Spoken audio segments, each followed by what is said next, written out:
The views expressed on the Nova Society are those of the panelists and guests and do not necessarily reflect the views or opinions of the Phoenix Research Institute or any institution which any panel member is associated. Welcome back to the Nova Society. I'm your host, Dr. Brooklyn Ann Weldon, and I'm here with my panel, Dr. Scott Gershwer and Dr. Mark Bound. Today we will be answering listener emails, and we have a question from Joyce, who lives in Atlanta, Georgia. And Joyce asks, so what is actually in the bill to reopen the government? I know a lot of people are saying that Democrats caved in as usual, but does the panel completely agree with this assessment? That's the questions. What is in the bill? Mark, I know you were looking into that. I was. So Yes. Key provisions. They're going to be short-term funding extension. So most federal agencies will be funded through January 30th, 2026, which means that the operations will resume immediately. That's first and foremost. There are three agencies not yet publicly specified will receive full year funding through the end of the fiscal year. We don't know who those three are yet, at least not through my research earlier today. SNAP and food aid programs and other food programs will be restored and addressing delays that have impacted millions of Americans. Here's the one that's interesting. Federal worker back pay. The bill guarantees back pay for furloughed federal employees. Now, this does not mean those employees that have already been let go, that have left their job, a point that had previously been uncertain under the Trump administration. So, again, if you were furloughed and you were working and you weren't receiving pay, you'll get back pay. What this means for those people that basically were separated means nothing. Now, they're framing this that these people, that there will be no loss in jobs. There's already been losses of jobs, and they're not saying where they're going to be calling those jobs back. Although I did see a report that Trump did say that they're having trouble finding qualified people to fill many of the positions that have been let go. And as far as healthcare concessions, that was rejected. So this will not get any.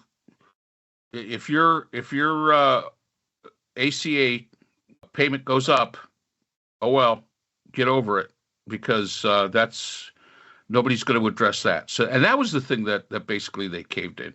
And supposedly Trump has signaled that he will sign the bill immediately once it passes the House, and that vote is expected to be taken tonight. So we'll see what comes out of that.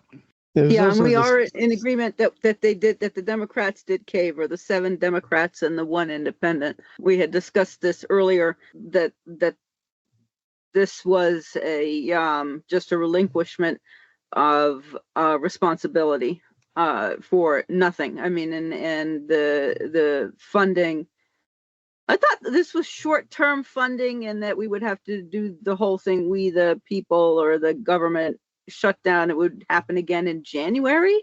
Yeah. And there has to, so that we're going to be going through this again, we the people of America. And does that include SNAP Actually, as well? no. To be honest with you, Brooklyn, we don't go through anything. Congress has to go through it. We just have to live with whatever they do.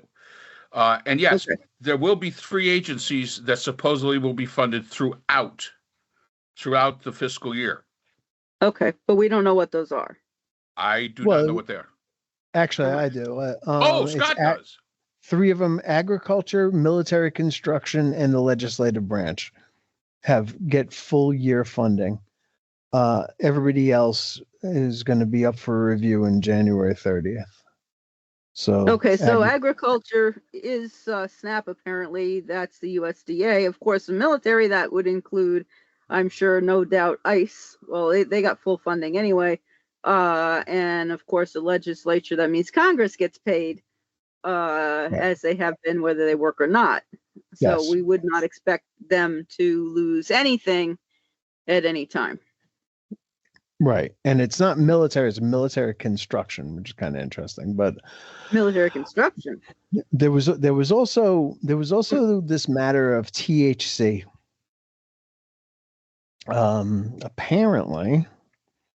Apparently the federal definition of hemp would be rewritten, effectively banning the sale of hemp-derived gummies, drinks, vapes, and edibles 1 year from now. These products contain a measure of THC that is less than cannabis, but can provide a mile high. And it was part of a loophole in the 2018 Farm Bill that led hemp to being legal. And now they're going to make it illegal. So it's going to shut down all those little corner stores that offer vaping and stuff like that for people who don't live in a place where you can get actual cannabis products. Uh-oh. Or synthetic cannabinoids like Delta 8 THC. Oh no. So I mean, that's a big business, obviously, and I guess it's bothered some Republicans that people are enjoying themselves and getting high, or relaxing, or not dealing with so much stress and anxiety from having a little gummy every now and then. But they want to get rid of that, of course. And there's also a thing about a radar jet, the E-7 wedge-tail radar jet. After the Air Force, believe it or not, tried to kill the program, Congress wants to bring it back. So the Air Force said, we don't need this plane. And the lawmakers decided to add $400 million for the development and prototyping of the E-7. That has to have something to do with somebody's district getting a big government contract or something along those lines. I don't understand exactly what that's all about. Hegseth said that the plane was not survivable and recommended its cancellation, and the Air Force had basically written it all off, and somebody in Congress has decided that they need that government contract in their district, so it's back. And usually that's what happens. In a lot of cases, it's those riders. They get them in there, and it usually is something like Scott said. It's for contracts. Somebody's got a plant that builds this, and they can go back to their district and say, "Hey, look what I did." Maybe in Marjorie Taylor Greene's district, where she could go back and say, "Hey, that Hyundai plant, maybe we'll just build widgets." Who knows? Yeah, or some congressman that Mike Johnson needed, right, for something that he wanted, and he said, "How about we throw some more money into your district that nobody else really needs?" Correct. That would kind of, like, I would almost think that Doge would say that that's waste, fraud, and abuse, but it's okay if they need it to be waste, fraud, and abuse. They get it. You would think. Yeah. Elections have consequences. Elections have many consequences. There is no doubt about that. No doubt. So hopefully. So that's what's in the bill. And the other, of course, I've got a train outside now. And so there's no silver lining whatsoever, really. We've got 7 cavers of Democrats and 1 independent, and no negotiating benefit, right? They've just I mean, those 8 senators seem to feel that they can get this, shame the Republicans into doing something after the Republicans screwed them over from March until October with the same exact deal. They think that their behavior is going to change now. There's one born every minute, right? Sometimes they get elected to the U.S. Senate. That is, yeah. It's amazing. It truly is. And their justifications, we went through that in an earlier podcast. That just, to me, the justifications do not make any sense. They're not. They're not robust. They're very feeble. I mean, I'm sure they make sense maybe to someone somewhere, but they do not to me. They're more like excuses. And I can understand wanting to make sure that people have food before the holidays, but people have been struggling prior to this, and the longer term consequences are going to be devastating, and there's really not necessarily going to be an end to that, because Trump can do, as we were discussing earlier, Trump can do whatever he wants with the program. It says the SNAP benefits will restart immediately, but it doesn't say that full SNAP benefits will restart immediately, does it? Anywhere in that bill, Scott? It just says SNAP will start? It'll start immediately. But it doesn't say full SNAP. Yeah, I mean, I think that's kind of up to the Trump administration is what they want. Says restored. Restored. Okay, but yeah, restored at what level? Right, yeah.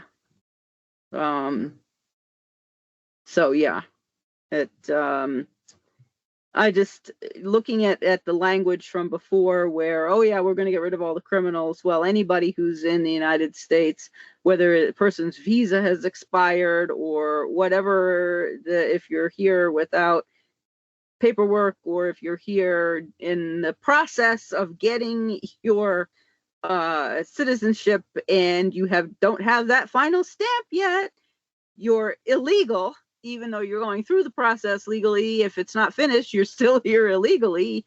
But you can't, I mean, when I was going through my Canadian immigration process, part of that process was that I could not leave Canada.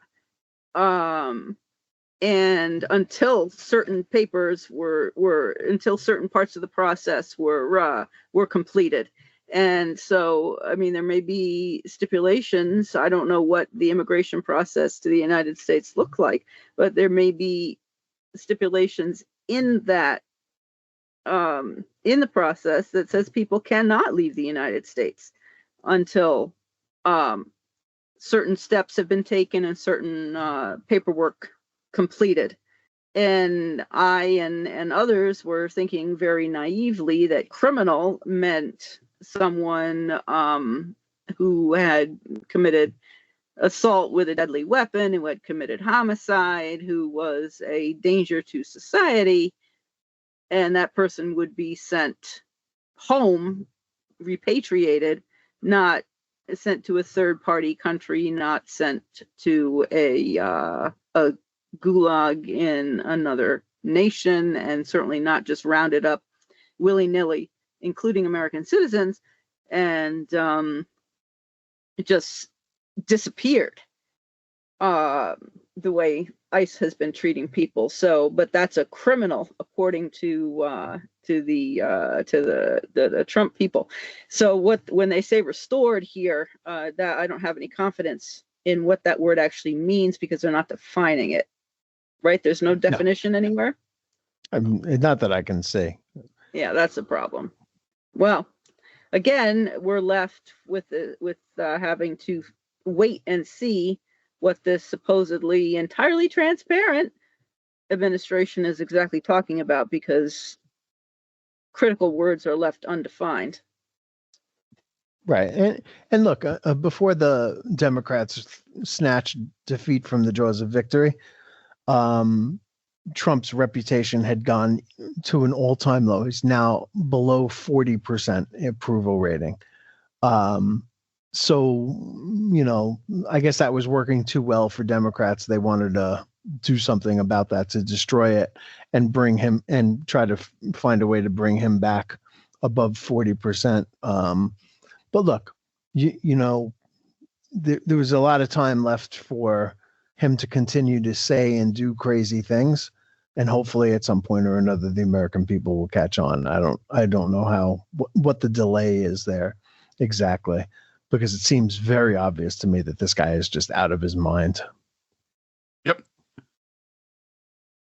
Well, and by doing what they did, the Democrats with caving, making it very, very difficult, I think, in some cases for people to vote for the Democrats. But they certainly should not be voting for the Republicans who created the problem in the first place. And I think people need to remember that. And to me, for Trump to be in the 30s as his approval rating it's too high. I mean, he should be down in the teens somewhere, like the low teens. I just don't understand why his approval rating is so high. Still. Yeah, he's got a floor. Yeah, well, it should be a much lower floor, like down below the bottom of the sewer system somewhere. We can agree on that, but it's not happening. No, I don't know if it will happen. All right, so without meandering anymore, can we call it? Absolutely. So yeah, I apologize again for meandering. I believe we answered your question, Joyce. Thank you for your question, and thank you to all our listeners for all your wonderful questions. We will be having Thanksgiving. The day before Thanksgiving, we will be having our Stephen Ducat. Thank you. We'll be having Dr. Stephen Ducat, who we had on in an earlier podcast. He will be returning on November 26th, the day before Thanksgiving. If you have questions directly for Stephen, do please start emailing them in, and he will be sending the questions that you have for him to him in advance, and he'll be happy to answer as many as he can. So thank you again for listening on the Nova Society. Subscribe on the platform of your choice if you have not already done so. Subscribing is free. Take care, and we'll see you again next time. The Nova Society is a production of Nova Society Media, a division of the Phoenix Research Institute. We'd like to thank our production partners, Buzzsprout, who hosts the Nova Society, Audacity, our editing partners, Apple iTunes, the largest source of podcasts and music on the internet, Spotify, the most popular platform for the Nova Society, and iHeartRadio, your source for all things music and podcasting. The Nova Society is available on all of these and other quality platforms listed in our description. We'd also like to thank all of our listeners. Without your support, the Nova Society would not be possible. If you have a question or comment, we can be reached at nova.society.podcast@gmail.com. So for Dr. Brooklyn Ann Weldon, Dr. Scott Gershwer, and all of our production partners here at the Nova Society, I'm Dr. Mark Bound. Remember, the true power in society is knowledge. Thanks for listening, and we will see you again next time. We'd like to thank our sponsor for this episode, the Journal of Interdisciplinary Conflict Science. The JCIS is an open journal for upcoming scholars. The JCIS is currently accepting article submissions on an ongoing basis. The JCIS is a publication of NovaWorks, a scholarly depository at Nova Southeastern University. A link to the journal is in our description.